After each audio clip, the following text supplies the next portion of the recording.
Tiny bit of good news reaching us from Trumpland today. Here's the story. Earlier this year, the Coast Guard updated its policy to classify swastikas and nooses as potentially divisive symbols rather than hate symbols and allowed them to be displayed in private, non-public areas. As we know, Trump almost never admits he's wrong about anything, but this is one of those exceptions.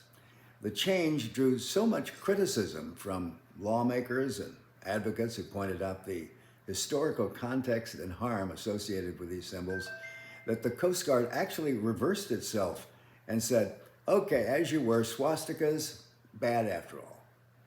Just as an aside, did the Coast Guard really have to be reminded of the historical context of the swastika?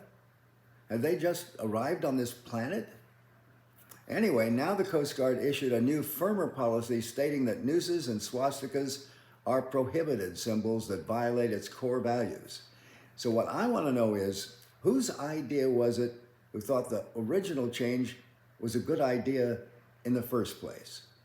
Who went up to the Admiral and said, you know, Admiral, I've been thinking, and I think we're being a little hard on the Nazis. Maybe we should back off a little.